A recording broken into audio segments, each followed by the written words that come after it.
ಕಲಾವಿದರಿಗೆ ಚಪ್ಪಲಿ ತೋರಿಸ್ತಾರೆ. ಅಣ್ಣ ಅವಳೊಂದು ಪದ ಬಳಕೆ ಮಾಡ್ತಾಳಲ್ಲಿ, ನೀವು ಸೀರಿಯಲ್ ಅವರು ನಿಮ್ಮ ನಾಟಕ ಎಲ್ಲ ನೀವು ಅಲ್ಲಿ ಮಾಡಿ, ಇಲ್ಲೂ ನೀವು ನಾಟಕ ಮಾಡಬೇಡಿ ಅಂತ ಹೇಳ್ತಾಳೆ. ಸೊ ಆಗ ನನ್ಗೆ ಅನ್ಸುತ್ತೆ, ನೀನು ನಾಟಕ ಅಂತ ಹೇಳ್ಕೊಂಡು ನೀನ್ ಚಪ್ಪಲಿ ತೋರಿಸ್ತಿದ್ಯಾ ಅಂದ್ರೆ ನೀನ್ ಯಾರಿಗ ಅವಮಾನ ಮಾಡ್ತಾ ಇದ್ಯಾ? ಅಂದ್ರೆ ನಾನು ಇಲ್ಲಿವರೆಗೂ ಆ ಜರ್ನಿ ಮಾಡ್ಕೊಂಡ್ಬಂದು ಇಲ್ಲೂ ನನ್ನ ನಾಟಕ ಅಂತ ನೀನ್ ಹೇಳ್ತಾ ಇರೋದು ಏನು ಅನ್ನೋದು ನನಗೆ ಅನ್ಸುತ್ತೆ. ಸೊ ಅವಾಗ ನಾನು ಅವಳಿಗೆ ಬರೀತೀನಿ ಆ ಟೈಮಲ್ಲಿ. ಇದ್ರ ಬಗ್ಗೆ ಗಿಲ್ಲಿ ಅವರ ನಿಮ್ಮ ಒಪಿನಿಯನ್, ಜಾನ್ವಿ ಅವರ ನಿಮ್ಮ ಒಪಿನಿಯನ್? ಆ ಜಗಳ ಆಗುವಾಗ ರಕ್ಷಿತಾ ಹೇಳಿದ್ಲು, ಈ ಆಕ್ಟಿಂಗ್ ಅಥವಾ ಕಪಟ ಏನಿದ್ರು ನೀವು ಸೀರಿಯಲ್ ಅಲ್ಲಿ ಅಥವಾ ಆಕ್ಟಿಂಗ್ ಅಲ್ಲಿ ಇಟ್ಕೊಳ್ಳಿ, ಇಲ್ಲೂ ಬೇಡ ಅಂತ ಹೇಳಿದ್ಲು ವಿನಃ ಕಲಾವಿದರೆಲ್ಲ ನಾಟಕ ಮಾಡ್ತಾರೆ ಅದನ್ನ ಅವಳು ಹೇಳಿಲ್ಲ. ನಾನು ಅದನ್ನ ಅವ್ರಿಗೆ ಹೇಳಕ್ಕೂ ಒಂದ್ಸಲ ಹೋದೆ, ಹೇಳಿಲ್ಲ ಸರ್.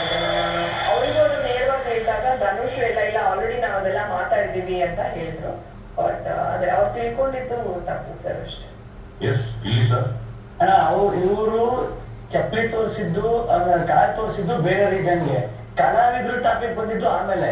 ಅವರು ಎರಡು ಸಿಂಕ್ ಮಾಡ್ಕೊಬಿಟ್ಟು ಏನಾದ್ರು ಕಲಾವಿದ್ರಿಗೆ ಚಪ್ಪಲಿ ತೋರಿಸ್ತಿದೆ ಅಂದ್ಬಿಟ್ಟು ಯಾಕಂದ್ರೆ ಇರೋರು ಆಲ್ಮೋಸ್ಟ್ ಎಲ್ಲರೂ ಕಲಾವಿದ್ರು. ನಾವ್ ಯಾಕೆ ಅಷ್ಟು ರಿಯಾಕ್ಟ್ ಮಾಡಿಲ್ಲ ಅಂದ್ರೆ ಗೊತ್ತಿತ್ತು ನಮ್ಗೆ. ಈಗ ನನ್ನ ಪ್ರಶ್ನೆ, ಅವರು ತಪ್ಪು ಅರ್ಥ ಮಾಡ್ಕೊಂಡ್ರ ಆಗಿರೋದನ್ನ ತಪ್ಪಾಗಿ ಪ್ರಸ್ತಾಪ ಪಡಿಸಿದ್ರ?